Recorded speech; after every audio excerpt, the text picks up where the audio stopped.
Good morning everyone. Welcome back to our online classes again. In the last class we have discussed how after non-cooperation movement Gandhiji tried to make another mass movement and what were the conditions to become a next movement that was civil disobedience movement. कि किस प्रकार परिस्थितियां बनी civil disobedience movement की, किस प्रकार non cooperation movement के बाद हमारे काउंसिल इलेक्शन में पार्टिसिपेट करने के लिए नई पार्टी में स्वराज पार्टी 1923 में सीआर दास मोतीलाल नेहरू के द्वारा, फिर किस प्रकार हमारे यहाँ संवैधानिक संकट को दूर करने के लिए कॉन्स्टिट्यूशन जो डिजाइन था उसको चेंज करने के लिए हमारे यहाँ साइमन कमीशन भारत आया 1928 में. इट वाज अपोज्ड, उसका विरोध क्यों किया गया? Because no one was there from India, कोई भी मेंबर भारत का नहीं था. उसके बाद जो लॉर्ड एलिविन वायसराय थे उन्होंने हमारे सामने एक प्रस्ताव रखा, we are going to give you the dominion status, कि हम आपको आपके देश में शासन करने की थोड़ी छूट देंगे, but ultimate power will be Britishers, लेकिन अंतिम शासक तो वही रहेंगे. लेकिन उसके लिए समय डिसाइड नहीं किया गया, अनसर्टेन फ्यूचर, कुछ समय नहीं बताया गया हम कब दे देंगे ये. और उसके लिए उन्होंने इन्वाइट किया हमें to take part in a meeting और conference in round table conference in London, कि आप लंदन आए हमारे से बात करें, we are going to solve your problems, कि हम संविधान जो बदलाव चाहते हैं हम करने को करेंगे. लेकिन उन्होंने केवल ये बात की करेंगे, लेकिन कोई समय बताया, डोमिनियन स्टेटस के लिए बोला गया. उसके बाद जवाहरलाल नेहरू और सुभाष चंद्र बोस जैसे जो यंग लीडर थे उस टाइम पर, दे बिकम मोर असर्टिव, तो और ज्यादा आक्रामक तरीके से उन्होंने अपनी बात रखी. और यहाँ तक कि लाहौर सेशन जब हुआ तो उसके अंदर प्रस्ताव रखा गया, we are not going to get any dominion status, we are ready to get only Purna Swaraj, कि हमें अब पूरी तरह आजादी चाहिए, हमें कोई डोमिनियन स्टेटस की जरूरत नहीं है कि वो शासन करें, हम उनके अनुसार नियमों को मानते हुए भारत में थोड़ी आजादी मिले, हमें तो पूरी तरह हमारा शासन चाहिए. उसके लिए उन्होंने डिसाइड किया 26 January 1930 will be celebrated as independence day. उसमें प्रस्ताव रखा गया जो कराची अधिवेशन, लाहौर जो अधिवेशन हुआ उसमें कांग्रेस का, कि 26 जून 1930 को हम अपना आजादी का दिवस मनाएंगे.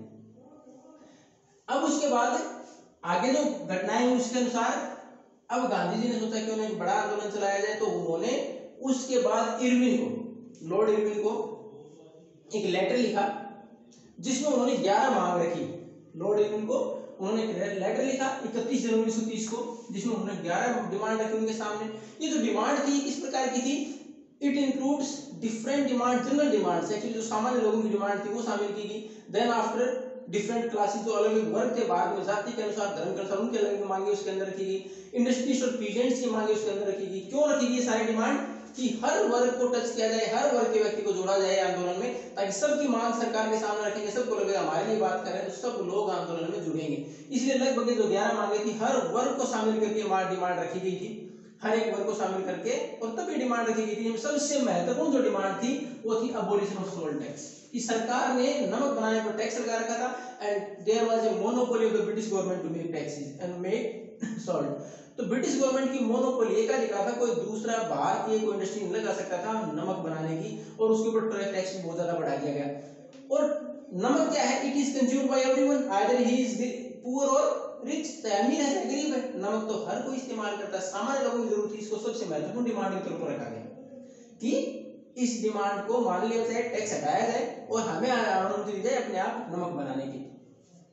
अब उसके बाद महात्मा गांधी जो 11 डिमांड रखी थी, it was actually an ultimatum, एक अल्टीमेटम दिया गया उसको वायसराय लॉर्ड इरविन को, कि अगर इन मांगों को 11, ये जो मांग है इनको 11 मार्च तक अगर नहीं माना गया, 11 मार्च 1930 तक, अगर 11 मार्च 1930 तक इन मांगों को नहीं माना गया तो we are going to launch a mass movement in the form of civil disobedience. सभी नियम है कि हम आपका कोई आदेश नहीं मानेंगे, ब्रिटिश गवर्नमेंट के किसी नियम को नहीं मानेंगे और एक बड़ा आंदोलन करेंगे. लेकिन he was not willing to negotiate. Lord Irwin है कहीं बात करने को तैयार नहीं था, उसने एक भी बात नई की मांग नहीं मानी गांधी जी की. देन आफ्टर गांधी जी लॉन्च सिविल डिसोबीडियंस मूवमेंट. 7 मार्च के तौर पर उन्होंने आंदोलन की शुरुआत कर दी. 12 मार्च को कहां से शुरुआत की? शुरुआत की उन्होंने अपने साबरमती आश्रम से, उनके साथ when he initiated from Sabarmati आश्रम, तो उन्होंने शुरुआत की, उनके साथ थे केवल 78 वॉलंटियर्स, उनके साथ 78 लोग जो उनके साथ थे आंदोलन की शुरुआत में. जो डिस्टेंस था साबरमती से शुरुआत की थी अपने आश्रम से, और कहां तक? एक कोस्टल एरिया ऑफ दांडी इन गुजरात, गुजरात का जो कोस्टल एरिया वहां तक, और उनके साथ 78 वॉलंटियर्स, और डिस्टेंस था वो लगभग था 240 माइल्स, लगभग 240 मील का. It was covered in 24 days, और ये डिस्टेंस कितने दिन में कवर किया? 12 मार्च से 6 अप्रैल। 12 मार्च को इन्होंने शुरुआत की थी, 6 अप्रैल को वहां पहुंचे, और इन्होंने गांधी जी ने क्या किया? By boiling the water, sea water, he made salt and break the salt law, क्योंकि कानून के अनुसार नहीं बना सकता था कोई व्यक्ति, सरकार से मंजूरी लेने की मंजूरी मिलती नहीं थी, तो खुद ही सरकार बनाती थी। तो इस प्रकार उस नमक कानून को तोड़ा, खुद गांधी जी ने वहां पानी को बॉयल करके नमक बनाया, और उस कानून को तोड़ा, साबरमती से दांडी तक गए, 240 मील का डिस्टेंस था, लगभग हर रोज 10 मील चलते थे, लगभग हर रोज 10 मील, यानी 24 दिन लगे उनको वहां तक पहुंचने में, और हजारों की संख्या में लोग उनके साथ जुड़े। रास्ते में जहां भी वो एड्रेस करते लोगों को, तो हजारों की संख्या में वहां लोग उनके साथ जुड़े। अब 6 अप्रैल को जैसे ही वहां पहुंचे, उन्होंने नियम तोड़ा, उसके बाद इसकी शुरुआत हो गई, इस आंदोलन की। इस आंदोलन की शुरुआत देखो, नॉन कोऑपरेशन मूवमेंट में थोड़ा सा डिफरेंस है।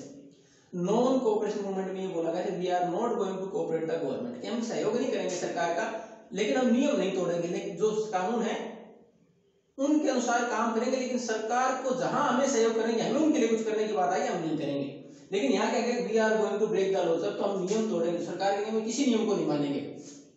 तो उसमें उन्होंने क्या किया, पहले ब्रेक द सॉल्ट लॉ खुद गांधी ने बनाया, उसके बाद बाकी लोगों ने भी इसकी शुरुआत कर दी, अपने आप नमक बनाना शुरू कर दिया। Demonstration in front of the salt factories, जो ब्रिटिशर्स की सॉल्ट फैक्ट्रीज, जो मैन्युफैक्चरिंग यूनिट थी, उनके सामने धरने प्रदर्शन किए गए, उनके सामने नमक बनाया गया। उसके बाद बायकॉट फॉरेन गुड्स, विदेशी वस्तुओं का बहिष्कार किया गया, नॉन कोऑपरेशन मूवमेंट में था।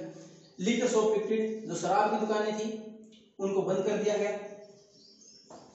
उसके बाद जो हमारे यहाँ किसान वर्ग था, जिनको कि टैक्स वगैरह पे कानून, टैक्स देने से मना कर दिया।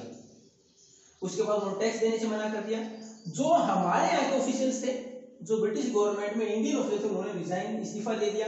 And tribal groups break the forest laws, अब रिजर्व फॉरेस्ट उस वक्त बना रखे थे, रिजर्व फॉरेस्ट में no one can go there without taking the permission of the Britishers और द गवर्नमेंट, सरकार की मंजूरी के बगैर कोई अंदर नहीं जा सकता था। टू ग्रेज द कैटल, सब में जानवर चराने के लिए, टू कलेक्ट फायरवुड्स, लकड़ी वगैरह इकट्ठी करने के लिए, और to gather different products which are required at home for the tribal people, वो सारी चीजों के लिए उन्होंने धीरे धीरे के अंदर जाना शुरू कर दिया, नियमों को तोड़ना शुरू कर दिया।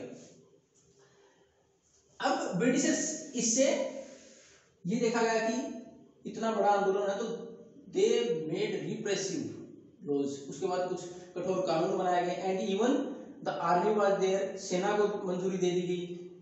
Many people were killed at that time, firing was done, indiscriminate firing was done by the British government. British government ने आदेश दिए, गोलियां चलाई, उसमें हमारे यहाँ सैकड़ों लोग मारे गए। अब उसके बाद जब ये हमारे यहाँ आंदोलन चलाया गया, इसमें एक चीज और, जब हमारे अप्रैल 1930 में खान अब्दुल गफ्फार खान, इसको हम फ्रंटियर गांधी के नाम से जानते हैं, जीके का क्वेश्चन है, बहुत बार पूछा था, who is known as frontier Gandhi, Khan Abdul Ghaffar Khan. एक फ्रंटियर क्या है, सीमा, बाउंड्री के लिए वर्ड इस्तेमाल करते हैं। तो ये क्या वेस्टर्न जो हमारी बाउंड्री आज है, जो अफगानिस्तान पाकिस्तान से लगती है, उस एरिया में ये गांधी जी के सबसे स्ट्रॉन्ग डिवोटी यानी भक्त, इनके नियमों को मानने वाले, उनके जो वैल्यूज, मोरल वैल्यूज थी, जैसे अहिंसा, ट्रुथ, उनके ऊपर चलने वाले, उनको मानने, इसलिए उसको फ्रंटियर गांधी बोला गया था। इनको गिरफ्तार कर लिया गया, तो उसके बाद भीड़ और ज्यादा आक्रामक हुई और स्ट्रीट में आ गई।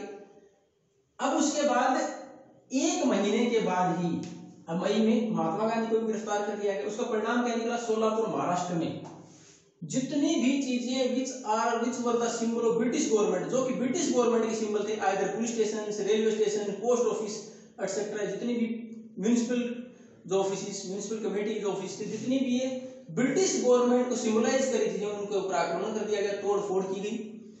उसके बाद महात्मा गांधी ने again he called off the movement, जब ये वायलेंट हुआ, महात्मा गांधी ने जैसे नॉन कोऑपरेशन मूवमेंट को वापस ले लिया था, जब चोरी चोरा की घटना हुई, तो यहां भी इस आंदोलन को वापस ले लिया गया महात्मा गांधी के द्वारा।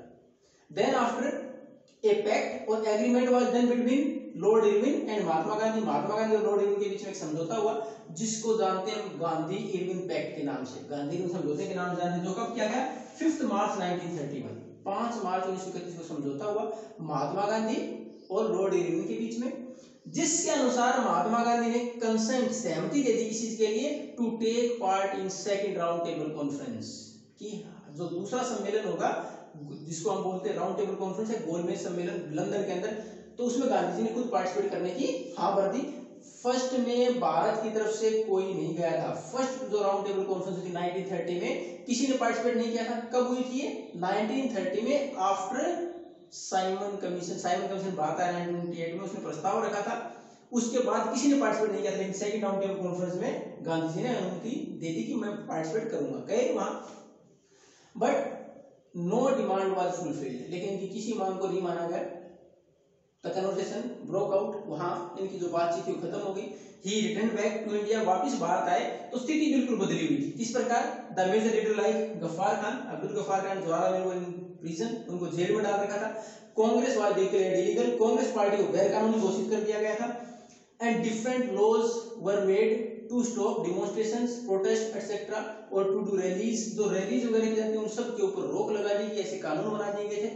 Then after Gandhi ji again called for it disobedience movement, continue for the disobedience movement, उन्होंने वापस भारत आने के बाद इसकी वापस शुरुआत की, लेकिन इट लॉस्ट इट्स मोमेंटम, लेकिन जो बात शुरुआत में इतनी भीड़ जुड़ी और उसके साथ इसमें सहयोग किया गया, उतना इसके अंदर लोगों ने पार्टिसिपेट नहीं किया।